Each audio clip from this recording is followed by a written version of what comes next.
porque dele e por ele e para ele são todas as coisas. A paz do Senhor, irmãos.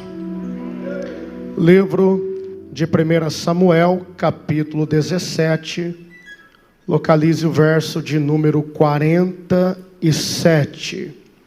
Primeiro livro do profeta Samuel, capítulo 17, verso de número 47. Inexplicável é a alegria do meu coração. Esse sentimento se resume em gratidão por estar aqui com vocês, agregados em prol nome de Cristo Jesus, sabendo que Deus está nesta casa. Eu quero externar minha gratidão ao nosso pastor Paulo Freire Costa. Deus abençoe, como a sua casa, a sua família, o vosso ministério. Agradecendo ao pastor, estende a toda a nossa diretoria, bem como ao meu pastor setorial, pastor Eliezer Freitas, a irmã Elcia, que Deus abençoe. Pastor Marcelo, a Marli, que Deus possa vos abençoar, que as mãos do Senhor possa continuar sobre vocês, direcionando sempre ao centro do propósito. Quero aqui, irmãos, deixar um abraço para a igreja, aonde eu tenho a alegria de pastorear, representar o nosso pastor ali no Parque São Jorge. E a minha esposa, o meu filho Otto, que está lá assistindo. Deus em Cristo abençoe. 1 Samuel 17, 47. Quem encontrou, diga glória a Deus.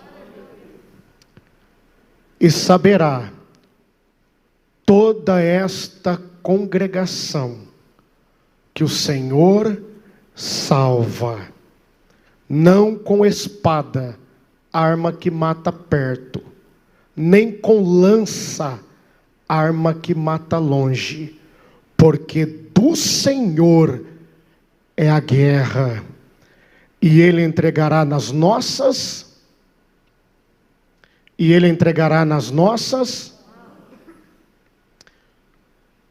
Olha o que o texto está dizendo para você. E saberá toda a igreja de Campinas e aos internautas que participam conosco neste momento desse culto, que o Senhor salva, não com espada, nem com lança, porque do Senhor é a guerra, e Ele entregará nas nossas.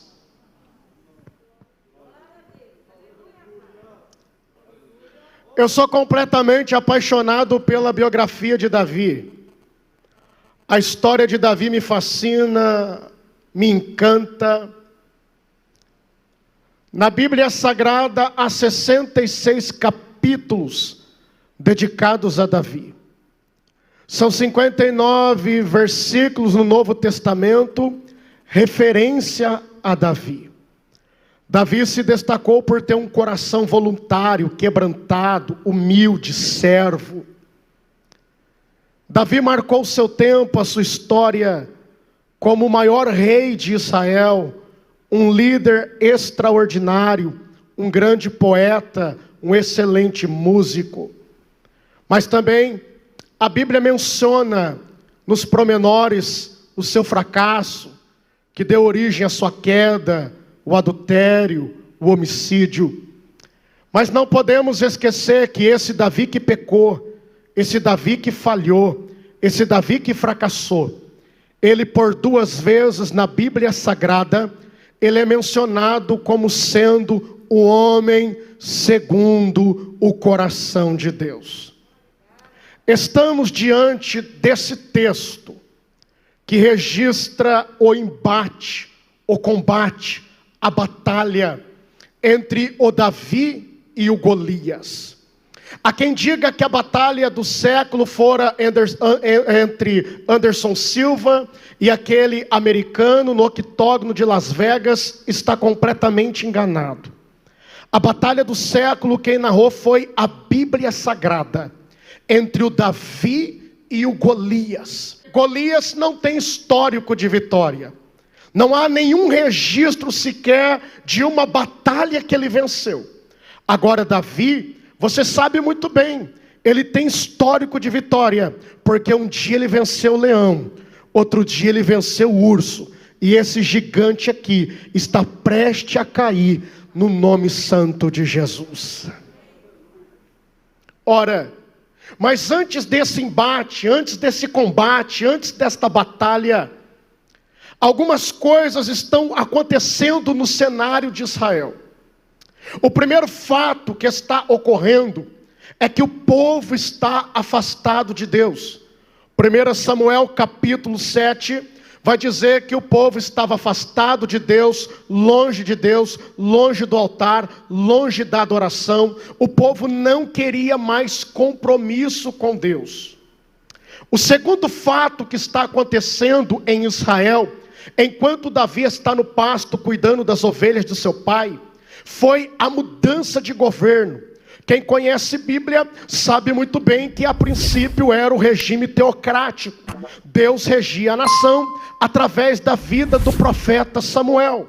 Só que agora o povo pressiona Samuel porque eles queriam um rei. E isso não era um pecado, porque Deuteronômio capítulo 15, verso 15 a 17, vai dizer que eles teriam um rei, eles teriam um homem para julgar, eles teriam um homem para criar estratégia de batalha e ir com ele nas batalhas.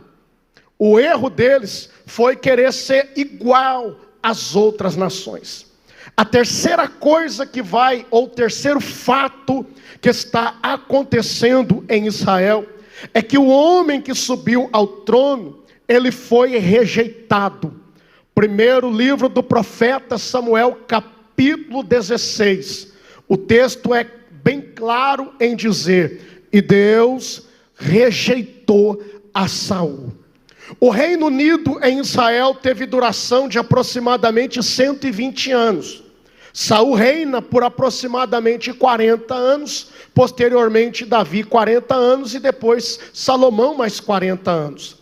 Saul reinou por 40 anos, só que a Bíblia nos informa que no segundo ano do seu reinado, ele perdeu a presença de Deus. Porque a diferença do Saul para o Davi é essa: Saul, quando peca, ele maqueia, ele encobre, ele disfarça, ele oculta, ele coloca embaixo do tapete.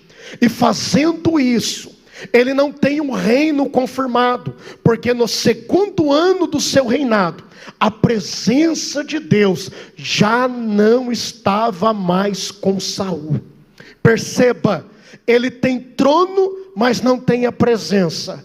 Ele tem coroa, mas não tem a presença. Ele tem cetro, mas não tem a presença. Ele tem riqueza, mas não tem a presença. Ele é famoso, mas não tem a presença. Ele tem dinheiro, mas não tem a presença de Deus. E o que adianta, meus irmãos, para o homem viver e viver sem a presença de Deus? O que adianta pregar se não tiver a presença de Deus? O que adianta cantar se não tiver a presença de Deus? O que adianta uma noite de adoração se a presença de Deus não estiver na casa? O que adianta carro novo sem a presença, casa nova sem a presença, faculdade, ter um diploma na parede, tá na mídia, ser famoso, mas não ter a presença de Deus? Irmãos, sem a presença de Deus, nós não somos nada. Ele foi rejeitado. Deus manda o Samuel na casa do Jessé para ungir. E lá ultrapassa todos os filhos de Jessé. O Davi está esquecido lá no pasto. Ninguém a princípio se lembrou, ninguém chamou. Samuel ia ungir alguém e depois sentar na mesa para comer. É nesse momento que alguns teólogos vão afirmar que Davi, ele deixa o seu cajado de pastor de lado, ele pega a sua harpa, ele senta embaixo de uma árvore, ele olha para o alpendre da sua casa, ele olha para o céu e ele começa a dedilhar: o Senhor é meu pastor, nada me faltará. Deitar-me faz em verdes pasto, guia-me imensamente às águas tranquilas. Ele está triste. Refrigera a minha alma, porque ainda que eu andasse pelo vale da sombra da morte, não temeria mal algum, porque tu estás comigo, a tua vara e o teu cajado me consola. Olha o que Davi vai pedir na oração do Salmo 23: prepara uma mesa na presença dos meus inimigos, e unge a minha cabeça com óleo, até que meu cálice transborda. Samuel olha para Jessé e diz: vai chamar, porque ninguém senta nessa mesa enquanto ele não chegar. Aí Davi chega cheirando ovelha, pasto. Deus diz: levanta, Samuel, porque é esse aí, Samuel. O azeite desce sobre o Davi, e a Bíblia vai dizer que naquele momento o Espírito do Senhor vai se apoderar dele. Só que Davi não foi para o trono, Davi não foi reinar, Davi não foi liderar, ele voltou para o pasto. Davi não foi na costureira mandar fazer uma túnica nova, Davi não foi mandar na gráfica para trocar o seu cartão de visita de pastor de ovelha para reeleito. Não, Davi voltou para o pasto. E é nesse trâmite que a Bíblia vai dizer que estoura uma guerra envolvendo os israelitas, os filisteus e Israel. Eles estão a pelejar. Os filisteus estão entre Azeca e Soco, na região de Éfes-Damim, e do outro lado, no vale de Elã, ou vale do Carvalho, estava os israelitas. Me permita explicar isso para você. De um lado filisteu, do outro lado israelita. Usando a geografia, alguns vão dizer que esse vale que está no meio deles tem aproximadamente 3 a 7 quilômetros de largura, e no ribeira onde Davi pegou ali as pedras, tem aproximadamente 1 quilômetro de largura. Esse vale de um lado tem aproximadamente uma arquibancada de um lado e do outro de aproximadamente 1000 metros, e o vale estava no meio. Se você puder pegar a sua Bíblia e ler alguns versos comigo para sua melhor interpretação, será incrível para nós aqui nesta noite. Escuta-me bem: desse lado onde estavam os filisteus, sai de lá um homem chamado Golias.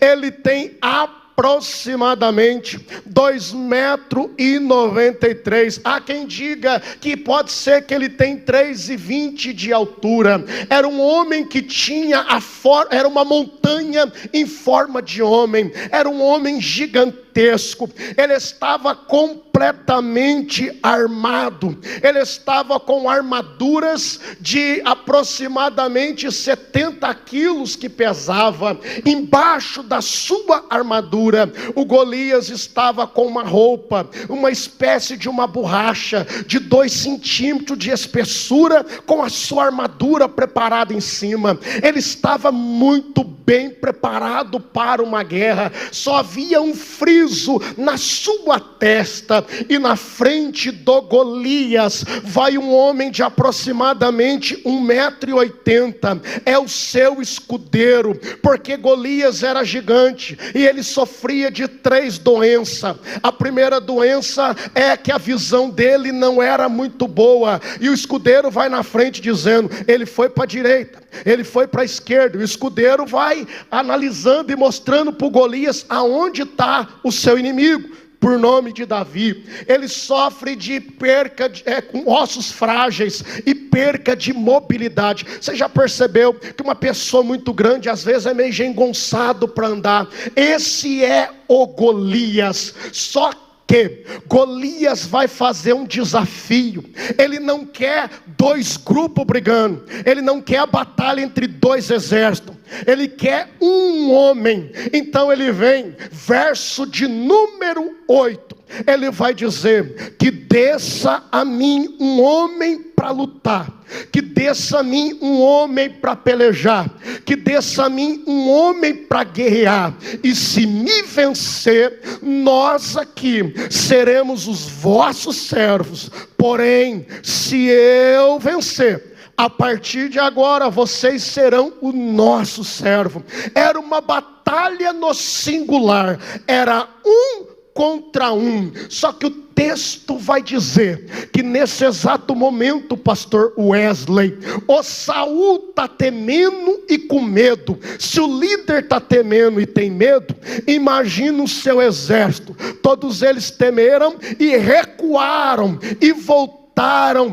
para suas cabanas, para o seu alojamento. Olha só, o texto está dizendo que desça a mim. Ele está na parte de baixo, chamando o povo: desça, vem alguém pelejar comigo, eu quero lutar. Se me vencer, serei o vosso servo. Que desça a mim. Então perceba, irmão, a posição geográfica do Golias é embaixo. Diga assim forte comigo: embaixo. Você não jantou? Eu também não. Diga assim: embaixo. Olha ele dizendo que desça a mim. Então na posição geográfica ele está embaixo. Agora olha o verso de número 25. Presta atenção aí na sua Bíblia. Os homens estão todos temerosos. Eles entraram e correram para suas tendas, para o seu alojamento. E eles estão dizendo: você viu aquele homem que subiu? Subiu. No início, nos primeiros dias, Golias estava embaixo, mas ninguém lutou, ninguém pelejou, ninguém veio para a batalha. Agora Golias não está mais embaixo. O verso 25 vai dizer que ele subiu. No início ele estava embaixo, mas eles não perceberam. Golias foi conquistando espaço, Golias foi conquistando terra, Golias foi crescendo. Charles Swindoll vai dizer que eles não estão enxergando, e Golias vem se aproximando de mansinho. Esse desafio durou 40 dias, e no final dos 40 dias, aquele que começou embaixo, agora ele está em cima. Meus irmãos, nós precisamos tomar cuidado com Golias. Ele começa bem pequenininho, ele vem de mansinho, a gente não percebe. Ele vai conquistando o território, ele vai conquistando o espaço, ele vai ficando cada vez mais grande. E agora os homens estão com medo porque ele subiu. Golias representa tanta coisa, mas eu quero te dizer, Golias também representa o pecado. O pecado não vem como um tsunami. O pecado muitas das vezes não vem como um vendaval. O pecado não vem escrito na testa dizendo pecado, tentação. Não. O pecado ele vem bem pequenininho. É lá embaixo. É nas pequenas coisas. Às vezes é numa mensagem pela internet. às vezes é numa ligação. A pessoa começa talvez tomando um copinho de vinho, daqui um pouco já está sentado no bar tomando uma garrafa de cerveja. Começa assistindo um capítulo da novela, daqui um pouco passou o ano inteiro sem vir na igreja, porque não podia perder um dia de novela. É Golias conquistando espaço, é Golias conquistando o território. Talvez Golias nessa noite para você é a doença, porque gigante é aquilo que nos deixa com medo, gigante é aquilo que nos deixa covarde, gigante é aquilo que vai mostrar as nossas fraquezas, as nossas diferenças, os nossos insucessos. E muitas das vezes esse gigante está diante de nós, o medo, a angústia, talvez o pecado, mas talvez uma traição, talvez uma dor, talvez uma aflição, uma amargura. Eu não sei quem é Golias na sua vida. A única coisa que eu sei é que se ele subiu para cair. Se ele subiu para descer. Eu profetizo nesta noite, em nome de Jesus Cristo, Golias não vai dar mais nenhum passo, porque essa terra é de Deus, a tua alma é de Deus, o teu coração é de Deus, o seu casamento é de Deus, a sua família é de Deus. Em nome de Jesus, se você acredita nisso, receba esta palavra. Se Golias subiu, ele subiu para cair, em nome de Jesus Cristo. Golias subiu, cresceu, desafiou. Nesse exato momento, o Jessé já tinha mandado Davi para entregar marmita para os seus irmãos. Pega grão tostado, pega queijo, pega pão, leva e me traga notícia dos seus irmãos. Davi poderia olhar para o pai e dizer assim: eu entregar marmita? Eu vou não, eu sou rei. Davi era rei, mas ele era servo. Davi entendeu que as pequenas tarefas podem levar ele a grandes oportunidades. Irmãos, executa com amor, executa com a alma as pequenas tarefas, porque talvez hoje você está entregando marmita, mas Deus está te conduzindo no lugar de honra. Aí o Davi chega, os homens estão acovardados, estão todos temerosos. Um vai olhar para o outro e diz: ele subiu. Aí eles contam para o Davi: o rei está dando 3 coisas para quem vencer esse gigante. Aí o Davi, o que é? Ele está dando dinheiro, ele está dando a filha, e a casa do pai não vai mais pagar tributo. Irmãos, não foi isso que motivou Davi a lutar. Ele apenas fez uma pergunta. O tempo todo, quem era a sua motivação era Deus. Aí o Davi quer lutar, só que nesse exato momento, escuta isso, verso de número 28. Antes da luta, ele tem um obstáculo no seu caminho.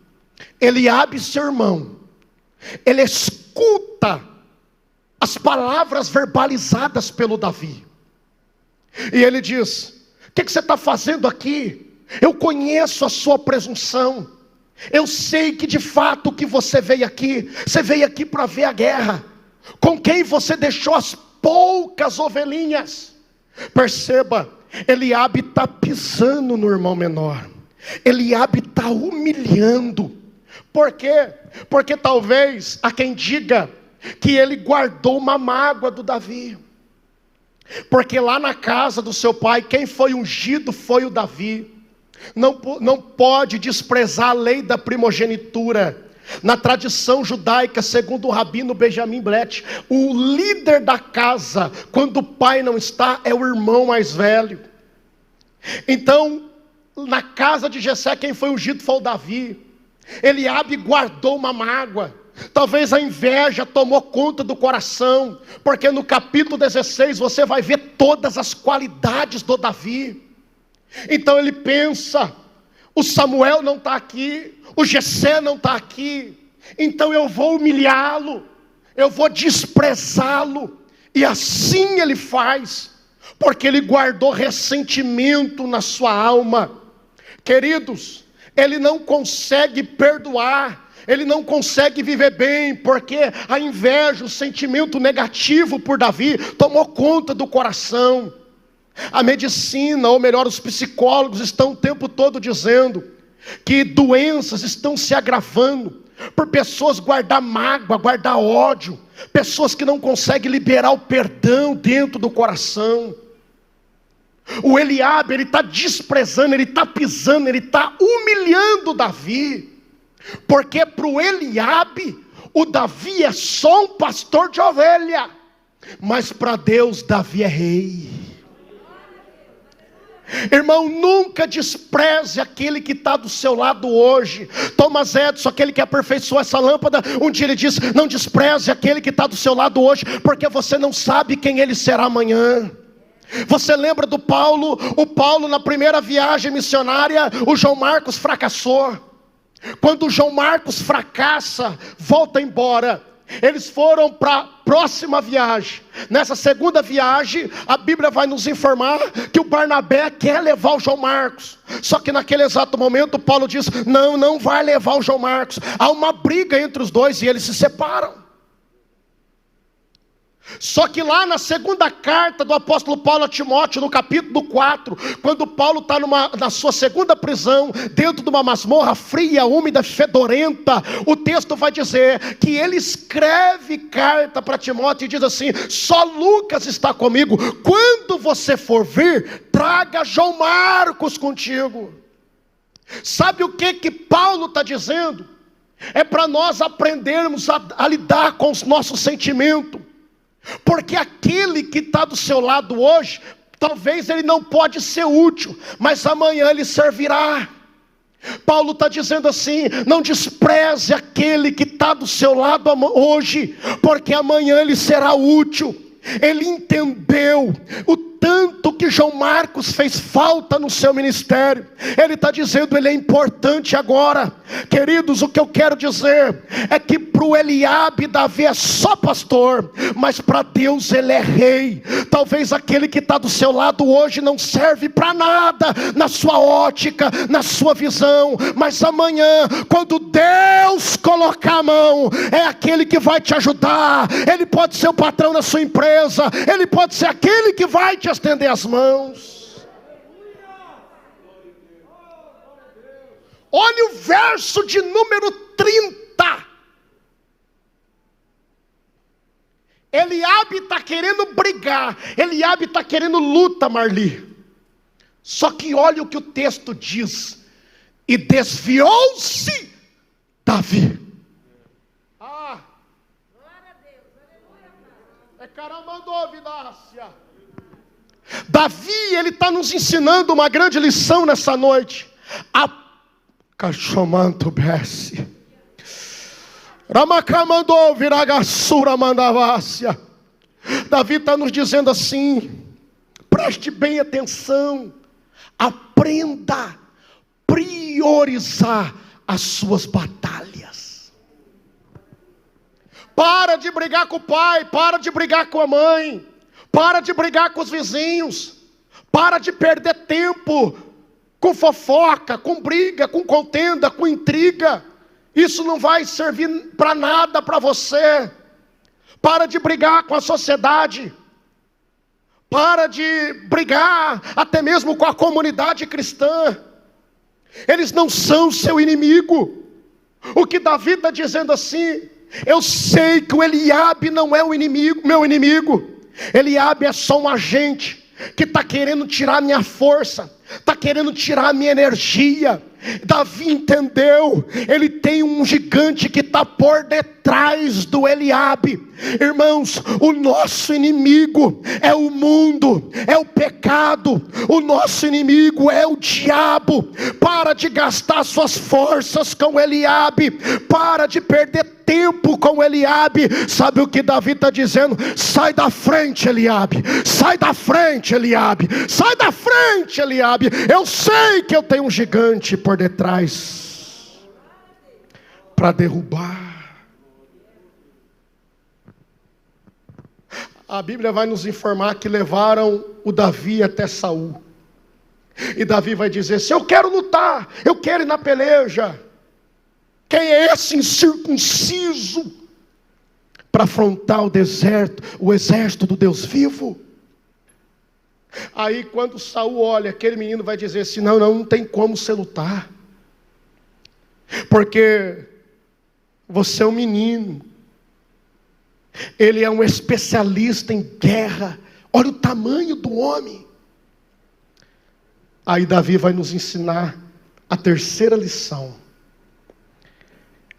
Ele pega a sua agenda, aonde contém o seu histórico de vitória, e ele vai dizer: errei. Um dia, deixa eu te contar uma história. Um dia veio o leão, eu saí por detrás dele, ele queria atacar a ovelha da casa do meu pai, eu matei o leão.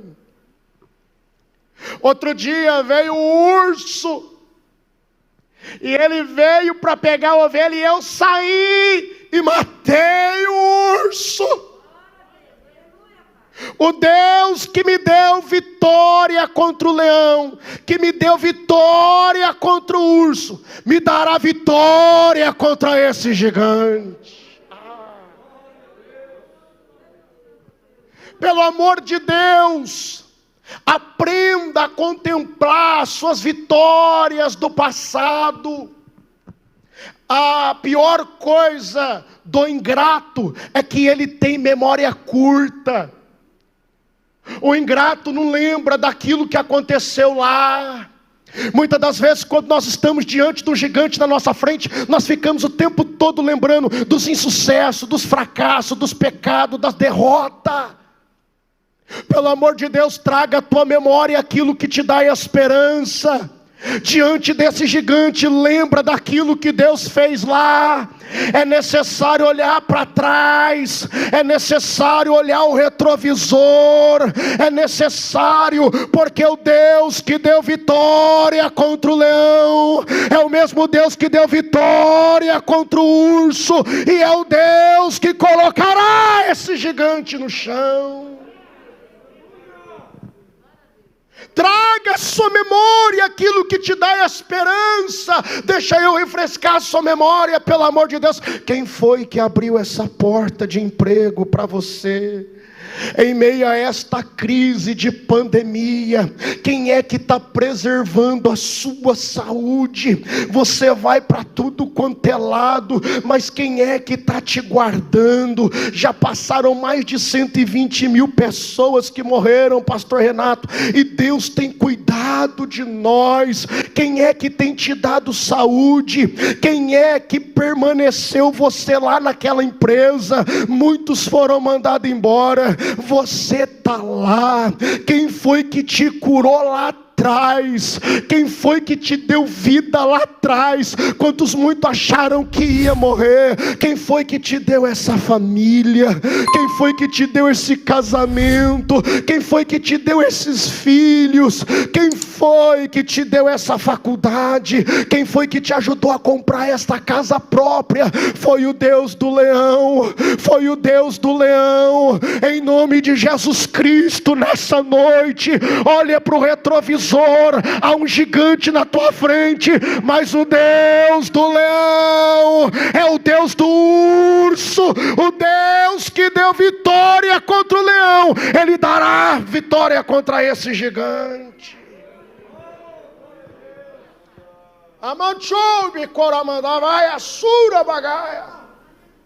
Eu sou prova disso, porque eu tenho vivido o milagre de Deus. A igreja de Campinas sabe muito bem. Deus levou a minha filha. Eu tinha 1000 motivos para questionar, para murmurar, para viver de cabeça baixa. Mas aí o Deus que já tinha me dado tantas vitórias, Ele foi e me deu o Otto, pastor Marcelo, a dupla honra de Deus. E agora, pastor Marcelo, eu falo porque ninguém está sabendo, pouca gente está sabendo. Ficaram sabendo agora esses dias. A minha esposa já está, pastor Wesley, de 5 meses. Está vindo outro aí. Sabe o que é isso? É o Deus que deu vitória vitória contra o leão, o Deus que deu vitória. Aprenda a ser grato, aprenda a jubilar pelas conquistas que você teve lá atrás, aprenda a fazer festa com aquilo que Deus fez lá atrás, porque o que Deus fez ontem, Ele faz hoje, o que Deus fez lá, Ele faz aqui.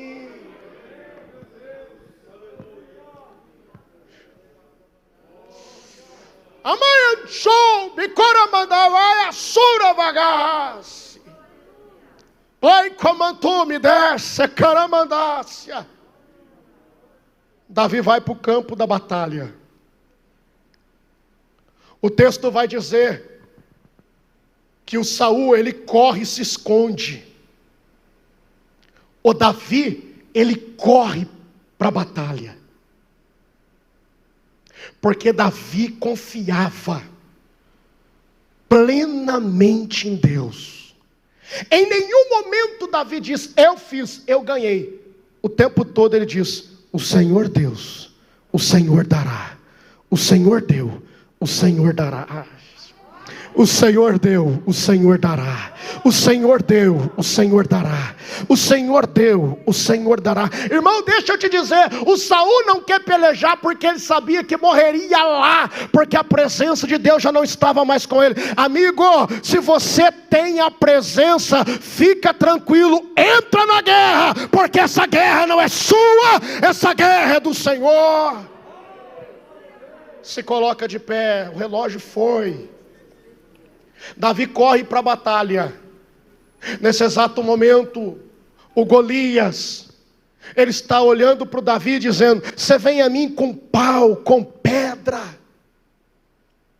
Hoje mesmo eu te matarei e darei você para as aves do céu. Davi tinha ido no ribeiro e pegado 5 pedras.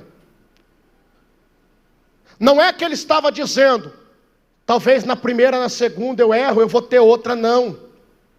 As 5 pedras é explicada em 2 Samuel capítulo de número 22. O Golias, ele tinha 4 primos, há quem diga que 4 irmãos gigantes, que estava no grupo dos filisteus, que na velhice do Davi queriam matar o Davi. Então o Davi está dizendo, eu estou levando uma para o Golias, mas vai que esses bestas queiram brigar também, eu tenho mais 4 preparadas para eles. Sempre que você for para a guerra, vai preparado, irmão. Olha o Davi, você vem a mim com toda essa armadura, mas eu vou a ti em nome, eu vou chamando a Vácia, eu vou a ti em nome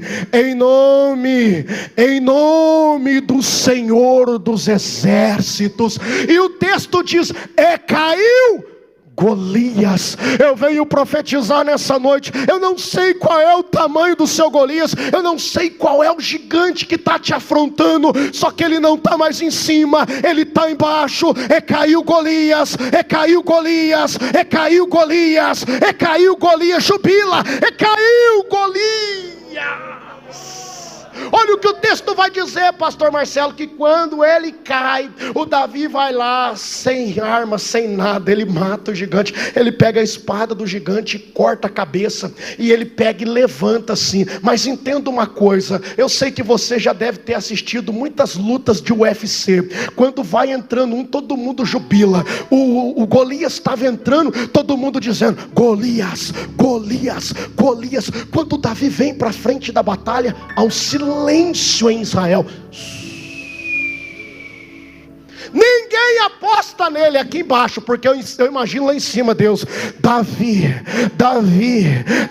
não, você não entendeu, ninguém aposta em você, mas Deus acredita. Aí o Davi corta a cabeça, e olha o que o texto diz, que quando ele levantou, aqueles que estavam calados, jubilaram, festejaram pela vitória do seu exército. Eu finalizo esta mensagem dizendo: comece a fazer festa, porque grandes milagres Deus tem na sua casa. Comece a fazer festa, Deus entrará com a cura, com a providência. Comece a fazer festa, eu vejo portas sendo abertas. Comece a fazer festa, eu vejo casamento sendo restaurado. Comece a fazer festa, comece a fazer festa, comece a jubilar. O seu gigante não é maior do que o seu Deus. O seu gigante não é maior do que a sua fé. E caiu Golias, e caiu Golias, e caiu Golias, e saberá toda a igreja de Campinas, todos nossos internautas, que o Senhor salva, não com espada, nem com lança, porque do Senhor é a guerra, é a guerra, é a guerra. Fica tranquilo, deita, dorme, descansa. Há um Deus que peleja as suas lutas, há um Deus que peleja as suas batalhas. Coloque a mão no seu coração, o tempo foi. Deus, em nome de Jesus Cristo, começa nesse exato momento, Senhor, a cura desta alma, que o gigante da depressão possa cair por terra, em nome de Jesus Cristo. Espírito de suicídio, cai por terra em nome de Jesus. Enfermidade vai embora agora. Gigante do medo, cai fora em nome de Jesus Cristo. Em nome de Jesus Cristo, eu profetizo cura, eu profetizo alegria, eu profetizo restauração em nome de Jesus. Senhor, enche esse lugar com a plenitude do teu Espírito, porque Davi só venceu as batalhas porque o teu Espírito estava sobre ele. Em nome de Jesus, dá vitória à nossa igreja, dá vitória ao nosso pastor, dá vitória ao pastor Marcelo, a esse trabalho, que o seu nome venha a ser glorificado.